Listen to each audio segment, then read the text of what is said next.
فيلمنا بيبدأ مع جيني وهي رايحة المدرسة بتاعتها، وبتكون قاعدة جنب أخوها منش في عربية والدها القديمة، وبيقول لها إن لازم تبدأ تتعرف على شباب وتدور على قصة الحب الرومانسية اللي نفسها فيها، وعمرها ما هتلاقيها لأنها شخصية كويسة وملهاش لازمة ومحدش يعرفها. فبيقول له والده إنه يسيب أخته في حالها وتدور على العريس اللي نفسها فيه لحد لما تعنس تقعد جنبه. وأول ما بيوصلوا المدرسة بيخبط باباها بنت بالعربية قدامه وما بيهتمش بيها، وبيقول لأولاده إنه هيسهر النهاردة عشان كده مش هيقدر يجي ياخدهم لأنه هيبقى سكران ساعتها، وهينسى إنه مخلفهم أصلا وهو أصلا مش عايز يجيلهم. وبتدخل جيني مدرستها وبتقابل ريكي المعجب بيها وبيديها شريط أغاني عمله مخصوص ليها، فبتشكره وبترمي الشريط على باقي الشرايط الموجودين في خزنتها وبتسيبهم وبتروح على حصتها. وزي ما أي حد في المدرسة بيدور إزاي يعمل علاقة قبل السنة ما تخلص، بيكون منش وأصحابه بيفكروا إزاي يرتبطوا بأي بنت لحد لما بيشوف منش قدامه أماندا أجمل بنت في المدرسة، بيحلم إنه يرتبط بيها وبيروح لجيك أكثر طالب مشهور في الجامعة. وبتكون برسيليا صاحبته بتهجره عشان واحد تاني قابلته في الربيع وحبته، وبيقول لأصحابه إن برسيليا سابته وإنها شخصية تنكة جدا ومش مستاهلة كل اللي هي عاملاه. فبيقول له أوستن صاحبه إن دي ملكة جمال حفلة التخرج بتاعة المدرسة، يعني أجمل واحدة موجودة أكيد لازم يعني تبقى تنكة. فبيقول له جيك أي بنت ممكن تبقى ملكة جمال عادل، لدرجة إنه بيدخل مع أوستن رهان إنه يقدر يحول أي بنت لملكة جمال، وبيطلب من صاحبه يختار أي بنت في المدرسة عشان يحولها من أسوأ بنت لأجمل بنت في المدرسة، وتفوز كمان بملكة جمال حفلة التخرج في المدرسة، لحد لما بيلاقوا أسوأ وأوحش بنت في المدرسة كلها وهي جيني، وبيبدأوا يختاروها لأنها مستحيل تبقى ملكة جمال وما بتهتمش إنهم بيتكلموا عنها، وبتروح حصة الشعر وبيكون ريكي بيقول شعر عنها لأنه بيحبها لحد ما بتخلص الحصة، وبيروحوا البريك وبيحاول يتقرب من جيني وبيسألها إيه رأيها لو تبقى أكتر بنت مشهورة في المدرسة، فبتقول له قصده تبقى سطحية وساذجة ورفيعة وسخيفة زي باقي البنات اللي في المدرسة. بيقول لها إن ده بالظبط قصده، عايزها تخرج معاه عشان يتعرفوا على بعض أكتر، لكنها بترفض وبتمشي.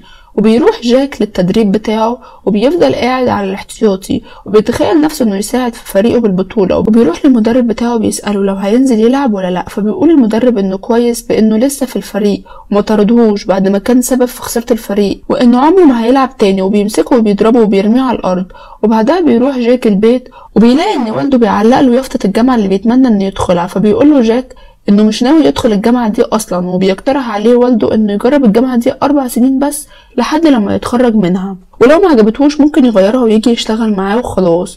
وفي نفس الوقت جيني بتتكلم مع والدها وبتحكي له ان في واحد زميلها معجب بيها ودي حاجة بسطاها، فبيفرح والدها وبيسألها هي في الشهر الكام دلوقتي، لكنها بتشرح له ان هو عايز يخرج معاها بس ولسه مش مرتبط بيها. فبيقول لها تديله فرصة، لو طلع بيحبها فعلا فده شيء جميل وساعتها الشباب هيبطل يضايقها، ولو طلع عايز يعمل علاقة معاها فيعمل معاها علاقة وتستغل شهرته، وبالتالي الشباب برضو هيبطلوا يضايقوها. وبتقول له جيني انها مبسوطة انها عندها الاب المثالي فعلا، وبيكون جيك بيفكر ازاي يخلي جيني تعجب بيه وهي بتكرهه ومش بتطيقه، وبيروح لاخته كاترين عشان تنصحه ازاي تقرب لها، وبتقول له ان اول حاجة لازم يكسب ثقتها في المدرسة وبيخليها تحترمه شوية بدل ما هو مهزأ قدامها. وبيحاول جيك يدافع عن اخوها منش لان بيكون في شباب كتير بيرخموا عليه، وبعد ما بيبعدوا عنه بيضرب منش بالغلط، فبيمسكوا جيك وهو اللي بيضرب فيه بدل ما بيدافع عنه. وبعد ما بيقوم بيقول اللي حواليه ان اللي هيقرب منه تاني هيضربه زي ما ضرب منش كده، وبعدها بيسيبه بيمشي وبيحاول ينافس تاني خطوه وهو يغني لها اغنيه في المدرسه. فبيختار جيك اغنيه اسمها جيني معاها مسدس، وهو بيغنيها بيفتكر كل اللي حواليها ان معاها مسدس حقيقي، وبيهربوا بعيد عنها وبيطاردوها الشرطيين وبيكهربوها عشان فاكرين ان معاها مسدس فعلا. بتروح له جيني البيت عشان تقول له يسيبها في حالها لانها مش عايزه يعمل لها مشاكل تاني وكفايه اللي حصل منه، لكنه بيجي لها تاني يوم قدام بيتها وبيقول لها انه ياخدها لحفله صاحبه، وانه جايب كاترين اخته معاه عشان تجهزها للحفله وتغير شكلها للاجمل. وبتفضل كاترين تفكر ازاي تغير شكل جيني للاحلى، بتقلعها النضاره وبتفك شعرها وبتقول لها ان كده عملت معجزه فيها وغيرت شكلها لنجاح، وبتنزل لهم بتقول لهم يستعدوا يشوفوا جيني بالشكل الجديد.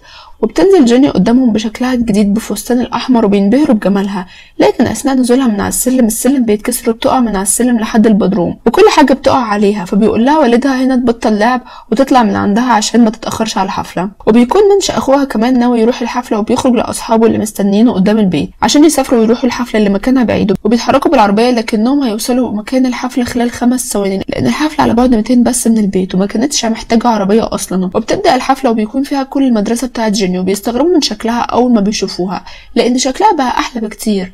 وبتشوفها برسيليا قدامها وبتتضايق ان جيك ماشي معاها. وبتشرب جيني مشروب بيخليها سكرانه لدرجه انها بتنط في حمام السباحه قدام كل الموجودين. وبيطلعها جيك من الميه وساعتها بتجيلها برسيليا وبتقول لها انها ممكن تكون قلعت النضاره وفردت شعرها بس هتفضل البنت الفاشله اللي محدش يعرفها. وبتطلق عليها المشروب بتاعها وبتتضايق جين انها اتبلت وبتفضل تعيط وبترجع بيتها. بيروح لها جيك تاني يوم بيلاقيها بترسم في البدروم بتاعها وبيسالها بترسم مين، فبتقول له انها بترسم نفسها ووالدتها اللي ماتت وهي عندها 6 سنين. ومن ساعتها بقت المسؤوله عن كل التزامات البيت وده كان حمل كبير عليها. وبيحاول جيك انه يهون عليها. وبيجي تاني يوم بيكون اوستن مستني جيك عشان يساله لو كان عازم جيني على حفله التخرج ولا ناوي على الانسحاب من الرهان، فبيقول له ان هي اكسب الرهان اكيد. وبيروح على جيني وبيطلب منها انها تيجي في حفله التخرج.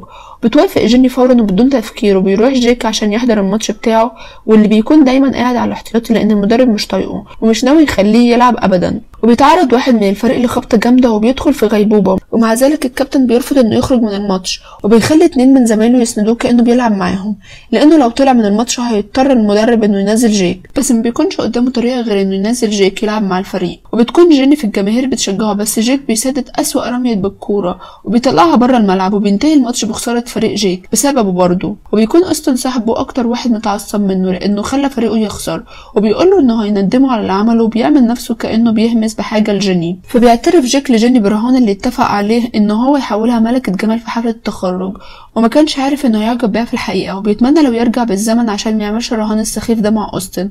فبتقول له جيني ان اوستن ما قالهاش حاجه اصلا في ودنها وان هو اللي اعترف بكل حاجه لوحده. وبتعيط وبتسيبه. بيفضل جيك يفكر ازاي يصلح جيني وبيقرر انه لازم يصلحها في حفله التخرج ويعترف لها بحبه. وبيجي يوم الحفله وكل واحد بيحضر ازاي هيروح الحفله. وبتكون برسيليا عارفه ان هي هتتوج ملكه جمال المدرسه كالعاده. وبتقرر جيني انها تعمل الفستان بتاعها بنفسها وتروح الحفله. وبتلاقي ان اوستن جاي ياخدها للحفله وبتوافق انها تروح معاه عشان تضايق جيك. وبيكون منش موجود في الحفله برضه وبيقرر انه يكتب جواب لاماندا البنت اللي معجب بيها وبيشجعوا اصحابه انه يروح يديهولها وبيديهولها فعلا. وبيديها الجواب عشان تقراه وبيعجبها المكتوب وبتقبل انها ترقص مع منش. وبتكون جيني بترقص عشان تضايق جيك اللي بيرقص جنبها برضه لحد لما بيجي لحظه اعلان اسم ملك وملكه حفله التخرج. وبتجهز برسيليا انها تسمع اسمها لانها متوقعه نفسها تكسب زي كل سنه. وبيتم فتح الظرف في اسم ملك وملكه حفله التخرج. بيكون جيك هو اللي كسبان وبيطلع على المنصه عشان يلبس التاج والكل بيحييه وبيسقف له. وبتطلع ان ملكه الجمال واحده تانية غير برسيليا وجيني